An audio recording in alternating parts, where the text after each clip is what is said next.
Hey friends, this is Joseph Maynor. So what I want to do in this video is I want to talk a little bit about Neo-Advaita. And the reason why is because I spent a lot of time studying Advaita Vedanta and reading Shankara, but Neo-Advaita has always seemed to be a little bit of a mystery to me, and I just couldn't, quite grab it. I couldn't figure it out. And maybe that's why it might be what it is. And pros and cons. There's pros and cons to that, right? It can be definitive and slippery at the same time. So what I did is, I've interacted with people for a long time who have been kind of Neo-Advaita people. And what I want to do in this video is I don't want to offend anybody.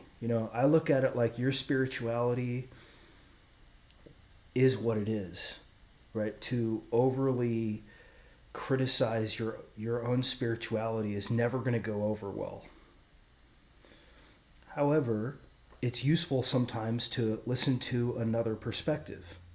It could be me, it could be anything, and it could be received in a variety of different ways. I always like to say that a true enlightenment teacher is going to be hated by everybody, right? Because you're going to challenge everybody.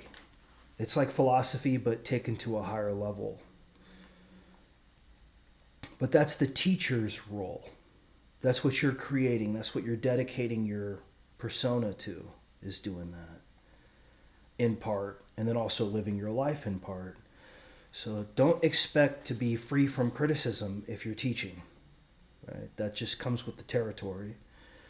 And I think that we should all respect each other too as teachers, and realize too that all of us have a need to have peace as well in our lives. So that's a complex duality too, right? Peace versus war. But anyway, what I want this video to be about is Advaita Vedanta versus Neo-Advaita, truth, love, and the missing piece. So just take this with a grain of salt, guys. I'm not trying to push anything down anybody's throat. I've listened to people who I agree with and people who I disagree with, but I realize love is about getting beyond truth, and in the sense that we should be able to say, your beliefs don't have anything to do with relationship at a more fundamental level. Like, love goes beyond truth. And I've made videos on this.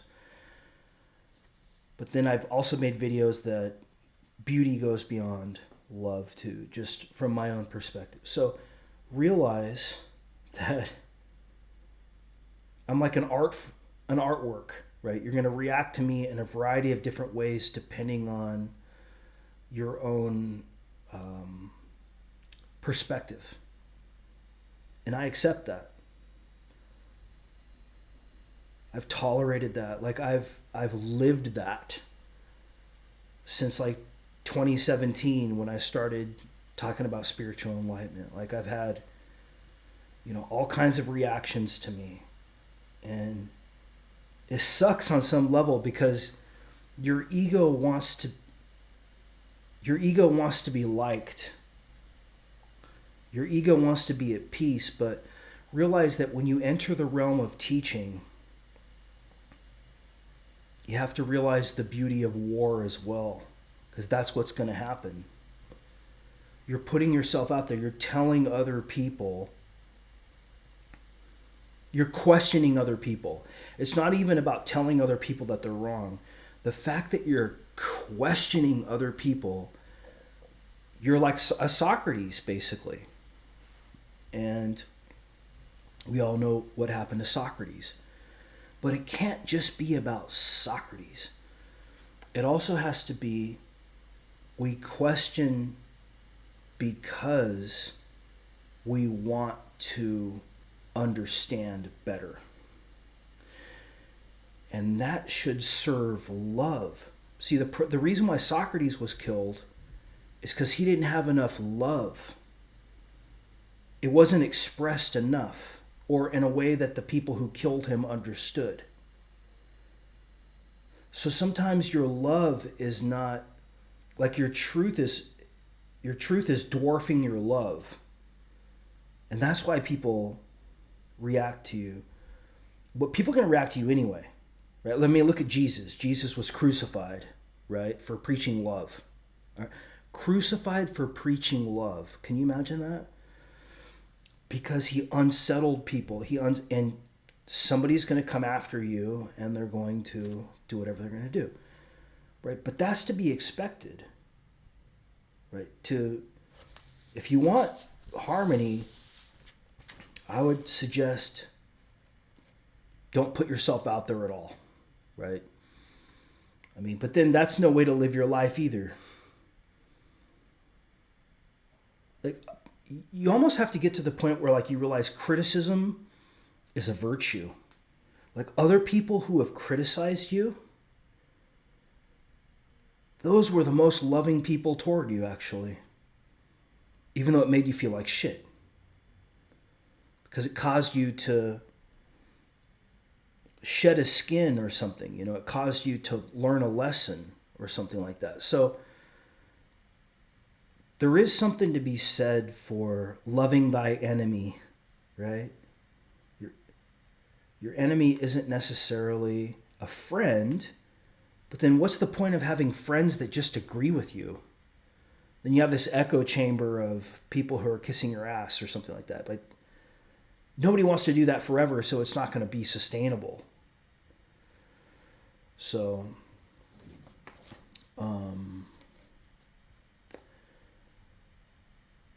let's go ahead and talk a little bit about Neo-Advaita, because this is something I want to explore a little bit.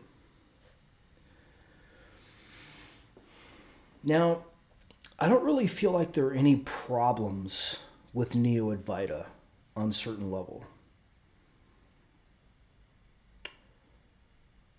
Right? There's nothing to be fixed. Everything is happening is on some level okay to happen.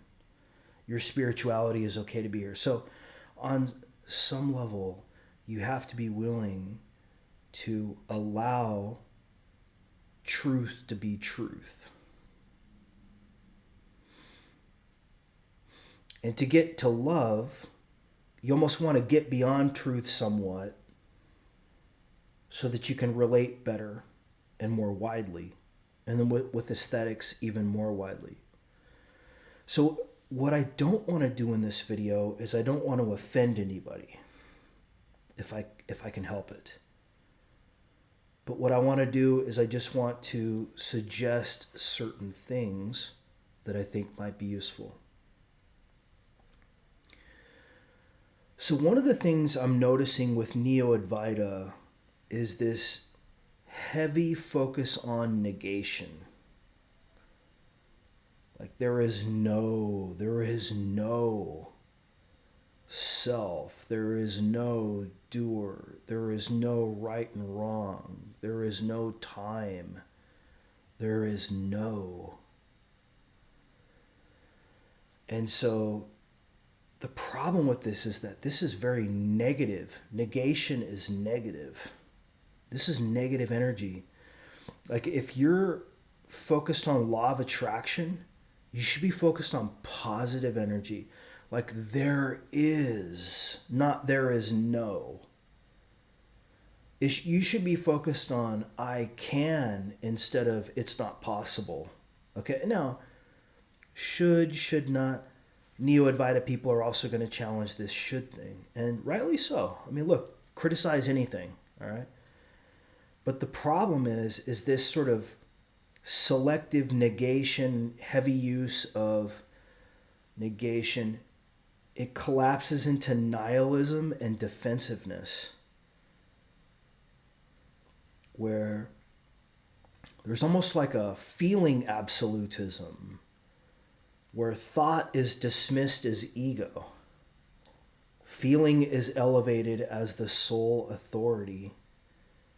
But this just leads to a shallow kind of spirituality. It's not even a just presence spirituality, because presence, or this involves thought just as much as it involves feeling. So ego denial and projection, claiming to have no ego while projecting unconscious ego onto others. This is so obvious. I mean, you can see this not just with Neo-Advaita, but you can just see this in general. Claiming to have no ego while projecting unconscious ego onto others. Carl Jung called this projection. So Carl Jung called this. I mean, this is not new. I'm not, nobody's making any of this up on the spot. Although a little bit of it is, right? The communication part of it, I'm making up on the spot. So, scapegoating dynamics, you have an aversion or you're a demon, right? Because you disagree with me. So, ego, denial, and projection. Disagreeing with me shows that you have an aversion. Well, yeah, I have an aversion to you, but that doesn't mean that you're unconditioned, as you're assuming. See, that's the assumption. That's the thought that you're clinging to, that you're unconditioned, that you don't have an ego. So ethical collapse is the final one. There's no right and wrong, no right or wrong. It's used to bypass responsibility. It enables harmful behavior without accountability, right? If there's no separate self, how can you have responsibility or accountability? There's no you that has responsibility or accountability. That is very different than Advaita Vedanta, actually. So, this is why Neo-Advaita, in a way,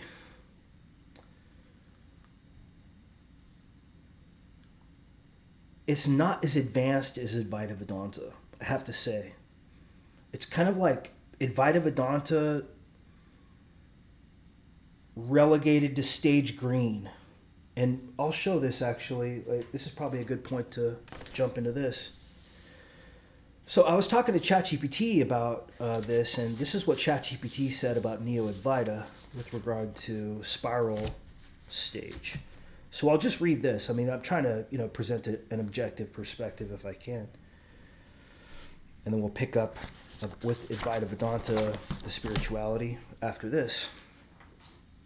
So I asked ChatGPT, where would you put Neo-Advaita on the spiral with an Abraham Hicks orientation? ChatGPT responds, great question. Let's map Neo-Advaita and its Abraham Hicks-like feeling orientation, in quotes, onto the spiral dynamics lens. So 1, why it's tricky to place. Neo-Advaita sounds like turquoise or even beyond the spiral. Non-dual talk, unity, no self. But in practice, its use of feeling as authority and its negation of thought and ethics place it much lower developmentally. Abraham Hicks is stage green, emphasis on emotions, harmony, subjective truth, follow your bliss. Neo-Advaita is a distorted cousin of green, using non-dual concepts but with regressive tendencies. Neo-Advaita's orientation. Green traits. Obsession with feelings, vibes, emotional validation. Suspicion of intellectual analysis, seen as ego or mind games. Flattening of perspectives into all equal, all just appearances. Red-blue shadows creeping in. Authoritarian teachers. I'm awake, you're not. Dogmatic slogans, there is no self, no doer, no right and wrong. Demonization of dissent, scapegoating, scapegoating as stage blue rigidity. So turquoise mimicry, borrowed language of non-duality, like no separate self, cosmic unity, but without the systemic integration of yellow or the compassion of turquoise. So placement on the spiral, ChatGPT wants to say, Neo-Advaita is not turquoise. Why? Because it lacks love and integration. It's not yellow because it lacks cognitive openness and rejects complexity. And I would even say also rejects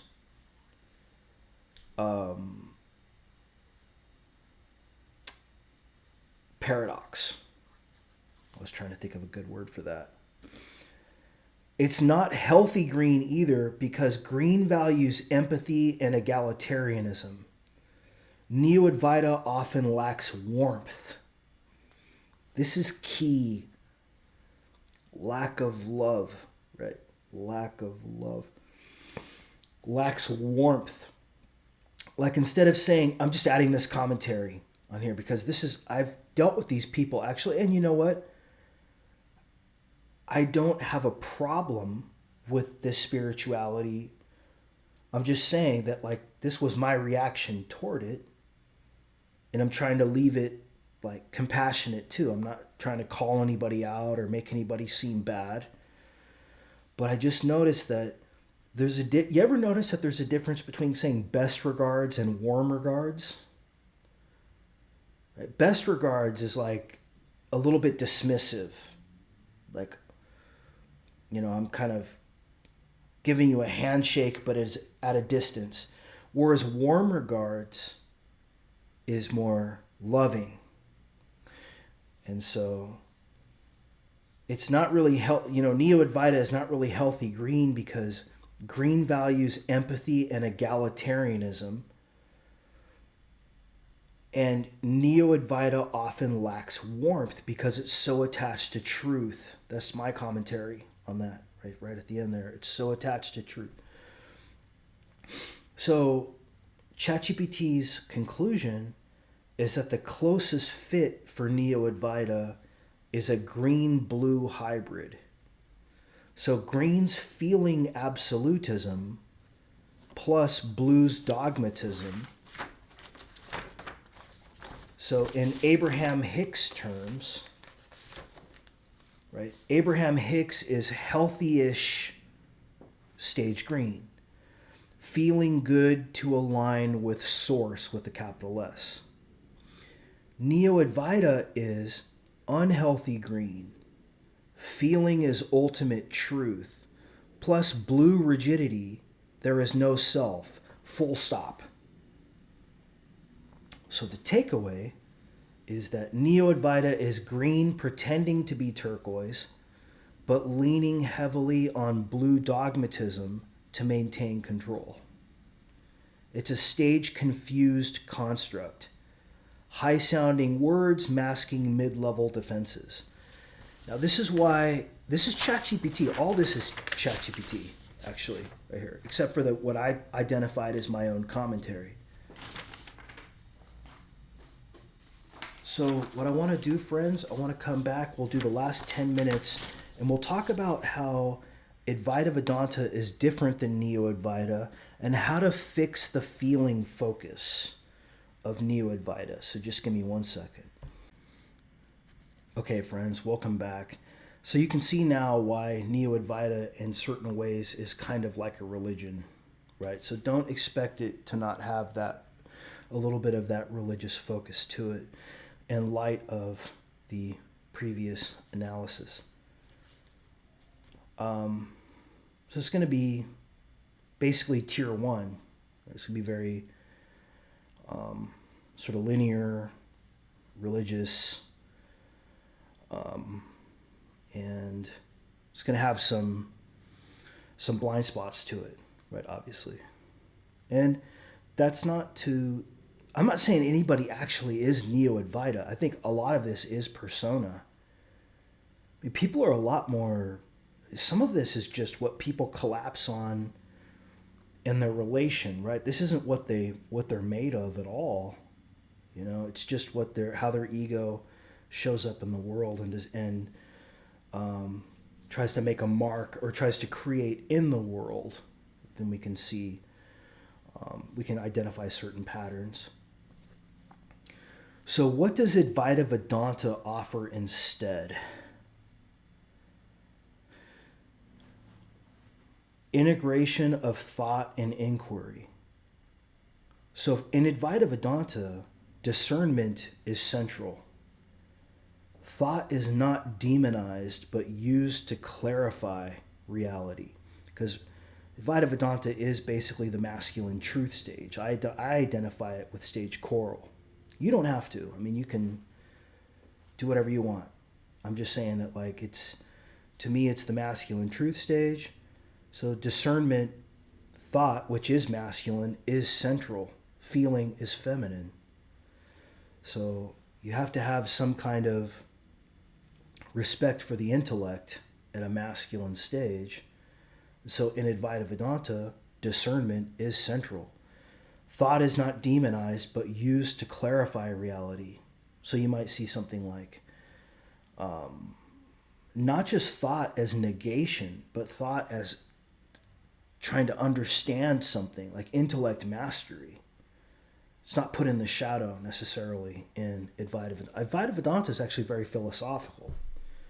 Shankara is a good example of the kind of prime teacher for Advaita Vedanta, and he wrote thousands of pages, which, you know, I've read a lot of it, but I still have more to read. So in Advaita Vedanta, you basically have structured practice. So there's teachings, there's reflection, and there's deep meditation. So there's reflection. Notice there's reflection. See, you don't really get that in Neo-Advaita. So there's emphasis on discipline and preparation. So it's not like anything goes. There's no good and evil. You know, you can do whatever you want. You don't have to have a job. You can just sit on your ass and kind of shoot off at the mouth all day. No, there's discipline and preparation in Advaita Vedanta. It's not just this sort of like anything goes, stage green kind of adolescent mentality. Acknowledgement of ego. So in Advaita Vedanta, ego exists at the conventional level. The task is to refine and make ego conscious, not deny it. So it's not like there's no separate self. Ego exists at the conventional level. The task is to refine it and make ego conscious, not deny it. So there's two levels of truth in Advaita Vedanta. There's no separate self, which is the ultimate truth, and then there's conventional truth, which is ethics, dharma, relational responsibility still matter. Ethics, dharma, and relational responsibilities still matter. Because, and this is I'm adding in just this part of it here. Advaita Vedanta is more non-dual. We'll talk about this at the end than Neo-Advaita.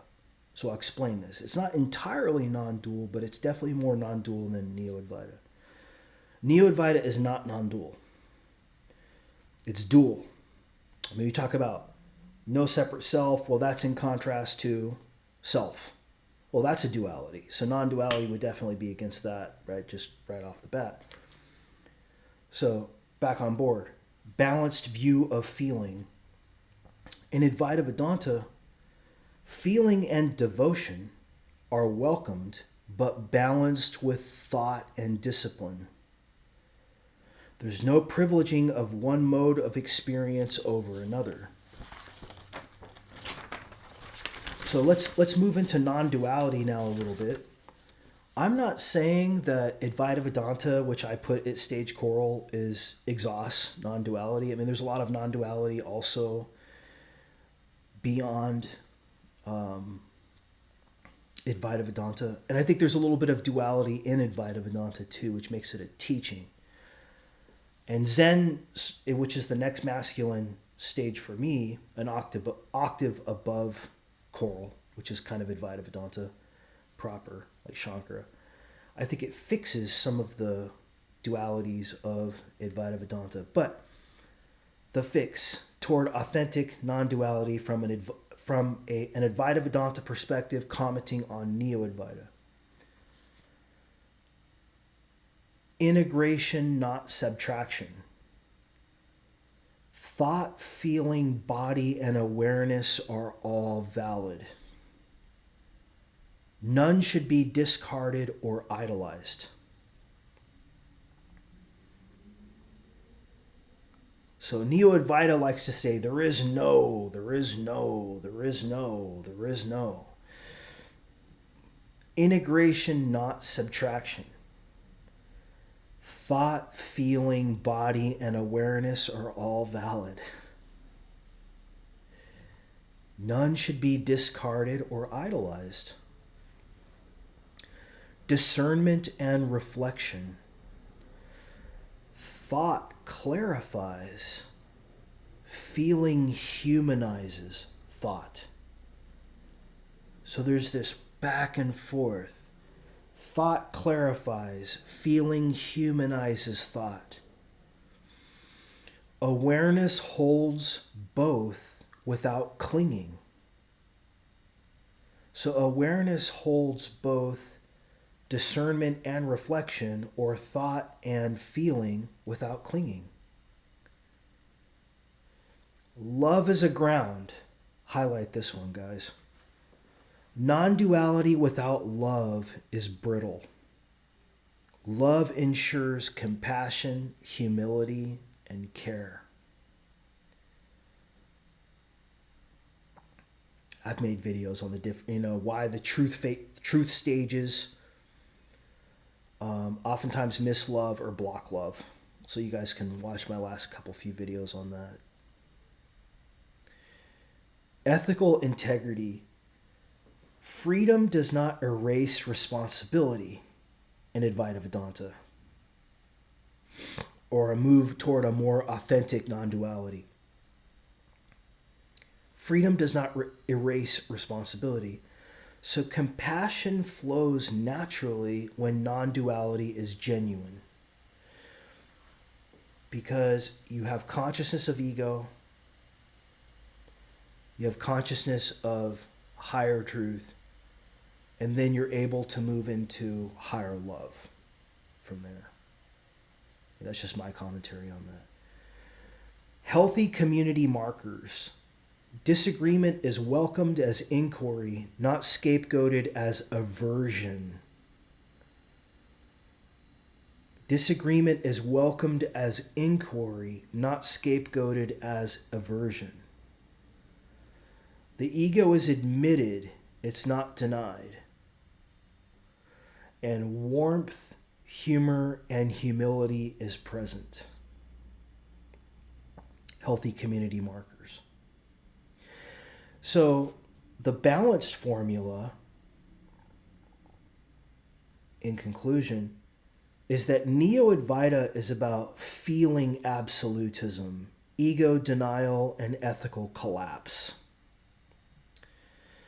Advaita Vedanta is about disciplined inquiry, ethics, two-level truth, balanced integration. Authentic non-duality is about truth or non-duality plus love or compassion plus wholeness or integration of thought and feeling. So this combined shows how to fix Neo-Advaita's distortions and how authentic non-duality deepens it further by explicitly uniting truth and love. But then even non-duality is a pointer. See? So this is not about, making anybody feel bad. I mean, this is just people differ in their spiritualities. I happen to think, in my own way, in my own collaboration with ChatGPT, that there are some ways that maybe there are some traps or tricks on the path that like people aren't noticing. And one of the ways that I like to create is to try to point those out, which makes me very provocative, and I accept that. I understand that. There's going to be, if you walk into a Catholic church and you start talking about how Christianity is wrong, you're not going to make a lot of friends and influence a lot of people, right? So it just depends on the way your ego creates. You might be a provocative ego, but that doesn't necessarily mean you're a demon, right? You're just a demon to a certain complex adaptive system that doesn't like that message. But you have to accept also the consequences of being you in the world, and not everybody's going to like you. Some people are going to hate you, actually. You're going to like and hate other people. But ultimately, this is just the way that ego operates in the world. And it couldn't have been any other way. See, that's the thing. This is just the way it's going to have to go. And so you can kind of accept ego as an aspect of authenticity with a huge awareness too of ego that goes beyond what a lot of more shallow perspectives have toward it, which does, in a way, refine and perfect the ego, even if it's not something that's done like mechanically. It happens over time. And people can be deceived and deluded, and there are ways that you can realize you yourself are deceived and deluded too. But first, you have to also own some aspect of ego. Right? There's nothing worse than the unconscious ego, right? That just doesn't even acknowledge that they have an ego, because that's just going to be a total shadow life. You're going to be projecting your own ego onto other people and acting in a very defensive way to try to keep up the illusion that you don't have an ego, which I think is one of the key problems with Neo-Advaita. All right, friends. So hopefully this was a compassionate video. I'll talk to you soon. Take care.